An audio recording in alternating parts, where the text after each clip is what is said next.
ఒట్టి గొర్రకే అనుకున్నావు కదమ్మా. నువ్వు ఒక్క వారం రోజులు తనతో ఉంటే రోజుకో కొత్త ట్రిక్ చూపిస్తుంది మీ అత్తయ్య నీకు. నా పెళ్ళైన 3వ రోజే గుండెకి చచ్చేవాడిని. ఓ రోజు రాత్రి వచ్చి ఎదురుగా నిలబడింది. కళ్ళు తెరిచి చూసి నీలాగే కేక పెట్టా. అప్పుడు చెప్పాడు మా మామ తనకి నిద్రలో లేచి నడిచే అలవాటు ఉందని. Stop it Ranga. ఒకసారి మమ్మీ నడుచుకుంటూ బస్ స్టాప్ దాకా వెళ్ళిపోయింది. వెళ్ళి తీసుకొచ్చాం తెలుసా. చాలా డేంజర్ కదా అత్తయ్య, నిద్రలో కింద పడితే. పడుతుందమ్మా. విచిత్రం ఏమిటంటే ఎక్కడ పడితే అక్కడే నిద్రపోతుంది. కొన్నిసార్లు మా కార్ పార్కింగ్ లో కార్ల మధ్య సెటిల్ అవుతుంది. నేను వెళ్ళి దుప్పటి కప్పొస్తా. Ranga stop it. సర్లే పద, టైం అవుతుంది.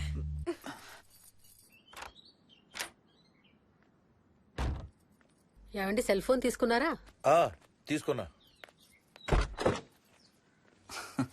వాళ్ళని డ్రాప్ చేసి ఆఫీస్కి వెళ్తాను. ఏ నువ్వు కూడా వాళ్ళతో పాటు వెళ్ళొచ్చుగా. ఎవరో దినానికి వెళ్తున్నారు, నేను అక్కడికి వెళ్ళి ఏం చేస్తాను? అయినా ఇంత ఇంట్లో నన్ను రోజు ఒక్కదాన్నే వదిలేసి ఆఫీస్కి వెళ్ళిపోతావా? లేదు లేదు, వారానికి 5 రోజులు సెలవు పెట్టేసి నీతోనే ఉంటాను. మరి మిగతా 2 రోజులు? సాటర్డే సండే వాళ్ళే ఆఫీస్ తారు కదా. ఇంట్లో ఒక్కదాని ఏం చేస్తావు? నువ్వు ఎప్పుడు వస్తావా అని నీకోసం పడిగాపులు కాస్తూ ఉంటాను. అవును. ఈరోజు ఏం కలర్ వేసుకుంటున్నావు? I don't know, maybe blue. మొత్తం బ్లూవా? అవును, బ్లూ సారీ.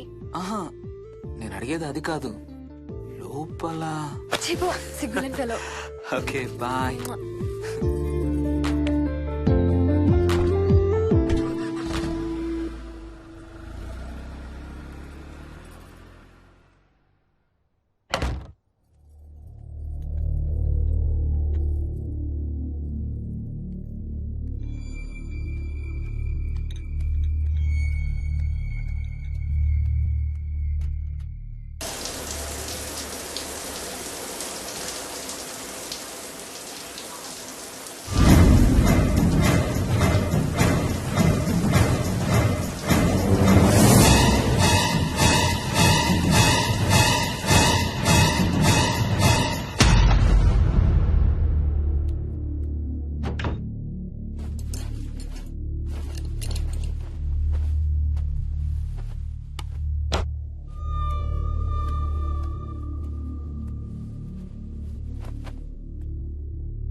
ఏమైంది?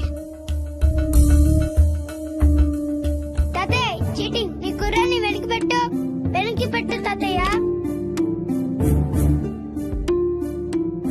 ఇప్పుడు నా భటుడు నీ మంత్రిని చంపేస్తాడు చూడు. ఇప్పుడేం చేస్తావు తాతయ్య? వాడికి చెస్ ఆడటం నువ్వు నేర్పించావా? లేదే. ఇంకెంతసేపు తాతయ్య? త్వరగా ఆడు. రేయ్, ఎవరితో ఆడుతున్నావురా? తాతయ్యతో. ఏడు తాతయ్య? ఇదిగో అక్కడ కూర్చున్నాడు. ఎక్కడా? ఇక్కడ. ఇంకోసారి తాతయ్య అంటే పడతాయి నీకు. వెళ్ళు ఆ బ్యాట్ తీసుకుని రా. బయటికి వెళ్ళి క్రికెట్ ఆడదాం. నేను నీతో ఆడను పో. వికీ వికీ వికీ చిన్న పిల్లలతో మాట్లాడేది అలాగేనా? మరి ఇంకెలా మాట్లాడతారు? వికీ వికీ డాడీ నన్ను ఎప్పుడు తిడతాడు మమ్మీ.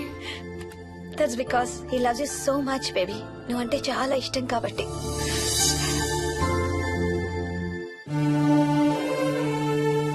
వికీ నాకు ఒక చిన్న హెల్ప్ చేసి పెడతావా ప్లీజ్? దా.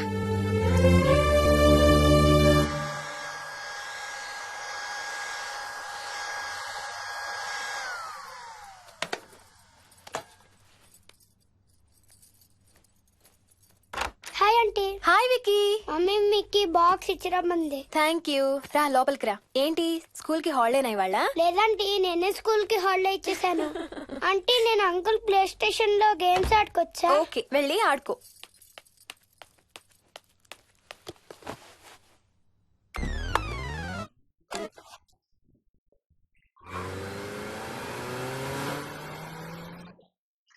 నొప్పి తగ్గిపోతుంది అత్తయ్య.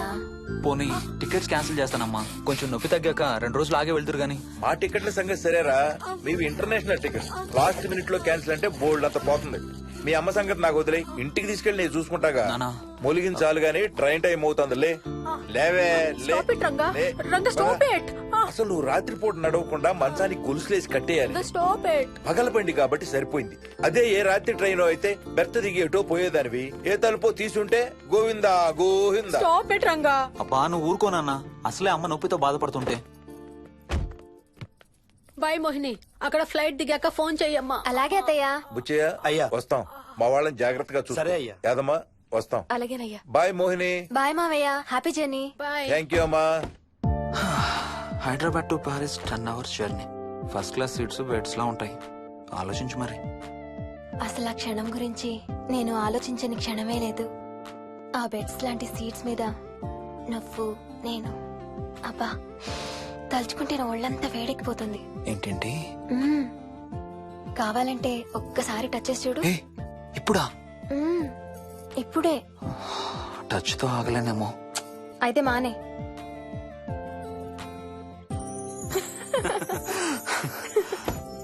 రేయ్ తొందరగా రారా, టైం అవుతుంది. సరే వెళ్ళు, నేను ప్యాకింగ్ స్టార్ట్ చేయాలి. ఆ, ఇవాళ ఏం కలరు? Stop it Harsha. రోజు పొద్దున్న ఏం తింటావు? ఇడ్లీ. రోజు ఇడ్లీనా? ఇంకేం తినవా? అవును డాక్టర్, ఎప్పుడు ఇడ్లీయే కావాలంటాడు. అప్పుడప్పుడు కాన్ఫ్లెక్స్ తింటాడు. ఇటు తిరగమ్మా. రోజు పాలు తాగుతావా? పాలంటే నాకు ఇష్టం లేదు. పెరుగన్నా తింటావా? పెరుగు కూడా నాకు ఇష్టం లేదు. అయితే ఏమిష్టం నీకు? చాక్లెట్స్. ఆ, ఇదిగో తీసుకో. ఇంకోటి ఇస్తారా అంకుల్? మా తాతయ్య కూడా ఇవ్వాలి. అవునవును మర్చిపోయాను. ఇదిగో. Thank you. ఇంతకీ మీ తాతయ్య ఎక్కడున్నారు? బయటే కూర్చున్నారు. సరే అయితే వెళ్ళి మీ తాతయ్యతో ఆడుకో. Sir thank you. మీకు మీ బాబు గురించి చెప్పే ముందు నేను ఈ మధ్య డీల్ చేసిన ఒక కేసు గురించి మీకు చెప్పాలి. ఈ అమ్మాయి పేరు కల్పన. ఇప్పుడు 18 ఏళ్లు. తనకు 10 ఏళ్ల వయసులో నా దగ్గరికి తీసుకొచ్చారు. రాయడానికి చదవడానికి బాగా ఇబ్బంది పడేది. 10th స్టాండర్డ్ 3 సార్లు అన్ని సబ్జెక్ట్స్ లో ఫెయిల్ అయింది. తనకి చదువు రాదనే డిప్రెషన్ తో ఆత్మహత్య కూడా ట్రై చేసింది. అలాంటి అమ్మాయి సడన్ గా ఒక రోజు పుస్తకాలు తీసుకుని రూమ్ లోకి వెళ్లి గంటలు గంటలు చదవడం స్టార్ట్ చేసింది. 10th స్టాండర్డ్ 96% తో పాస్ అయింది. ఎలాగమ్మా అని అడిగితే వాళ్ళ నాన్నగారు రోజు వచ్చి చదువు చెప్పి హెల్ప్ చేశారంది. నిజానికి ఈ అమ్మాయి నాన్నగారు తను పుట్టకముందే చనిపోయారు. చదువు దారిలో పడ్డాక కల్పనకి వాళ్ళ నాన్నగారు కనబడ్డం మానేశారు. ఈ కేస్ గురించి మాకు చెప్తాను. ఇది కల్పన చిన్నప్పుడు తీసిన ఎక్స్రే. ఇది వికీ ఎక్స్రే. ఈ రెండిట్లోనూ ఈ చిన్న బ్లాక్ స్పాట్ చూసారా? దీన్ని యాంటీరియర్ ఫాంటనల్ అంటారు. పుట్టుకతో చిన్నపిల్లలందరికీ తల మీద ఉండే మెతక భాగం 2 ఏళ్లకి 98% దాకా క్లోజ్ అయి ఒక 6 ఏళ్లకి కంప్లీట్ గా గట్టిపడిపోతుంది. కానీ విక్కీకి 7 ఏళ్లు వచ్చినా ఇది ఇంకా క్లోజ్ అవ్వలేదు. వేల సంవత్సరాలుగా హిందువులు బౌద్ధులు ఈ మెతక భాగం కింద సహస్రార చక్రం ఉంటుందని నమ్ముతారు. బాడీలో ఉండే అన్ని చక్రాలలో మానసిక ఎదుగుదలకు కావలసిన అతి ముఖ్యమైన చక్రం. ఈ చక్రాన్ని ఒక స్పిరిచువల్ గేట్వే అని కూడా అంటారు. మెడికల్ సైన్స్ కూడా దీన్ని యాక్సెప్ట్ చేసింది. సైన్స్ చెప్పేదాన్ని వేదాంతం చెప్పేదాన్ని కలిపి సింపుల్ గా చెప్పాలంటే పసిపిల్లలకు కొంత ఏజ్ వచ్చే వరకు మనకు కనబడని అంతుపట్టని ఆత్మల ప్రపంచంతో ఒక ఆధ్యాత్మిక అదే ఒక స్పిరిచువల్ కనెక్షన్ ఉంటుంది. అంటే వాళ్ళకి ఆత్మలు కనపడతాయా? వాళ్ళకి ఆత్మలు కనబడొచ్చు, వాళ్ళు ఆత్మలతో మాట్లాడొచ్చు, ఆత్మలు చెప్పే వినొచ్చు. కల్పనకి ఎప్పుడైతే గట్టిపడిందో తనకి వాళ్ళ నాన్నగారు కనబడడం మానేశారు. విక్కీ విషయంలో కూడా అలాగే జరగచ్చు అనుకుంటున్నాను. వావ్, ఏంటి నమ్మలేకపోతున్నారా? సబ్జెక్ట్ చాలా హెవీగా ఉంది. Sorry, no offence. కొంచెం నమ్మలేనట్టుగానే ఉంది సార్. మనకు అర్థం కాని చాలా విషయాలు కొంచెం నమ్మలేనట్టుగానే ఉంటాయి. దయ్యాలను చూసినప్పుడు కుక్కలు మురుగుతాయంటారు. సునామీలు భూకంపాలు వచ్చేటప్పుడు జంతువులకి పక్షులకి ముందే తెలుస్తాయంటారు. వాటికి మనకి తెలియని ఏదో సెన్స్ ఉంది. అలాగే చిన్నపిల్లలకు కూడా వాళ్ళ ప్రపంచం గురించి మనకు చాలా తక్కువ తెలుసు. కొన్ని బ్లైండ్ గా నమ్మాలంతే. విక్కీకి వాళ్ళ తాతగారు నిజంగా కనబడుతున్నారా లేక అలానే ఊహించుకుంటున్నాడా అనేది మనం నమ్మేదాన్ని బట్టి ఉంటుంది. అదే నిజమైతే వాళ్ళ తాతగారు తన కోసం ఎందుకు వచ్చారో ఏదో ఒక రోజు విక్కీయే మనకు చెప్తాడు. ఒకవేళ విక్కీ వాళ్ళ తాతగారిని ఇమాజిన్ చేసుకుంటుంటే చేసుకోనివ్వండి, ఇట్స్ హెల్దీ. తనకి పాలు పెరుగు ఇష్టం లేదు కాబట్టి కాల్షియం సప్లిమెంట్ ఏదైనా ఇవ్వండి.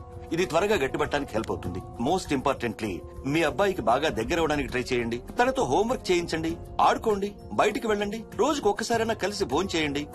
విక్కీలో చాలా మార్పు చూస్తారు. చాలా బాగుంది, తీసుకో. అయితే నేను తినేస్తా. వికీ దా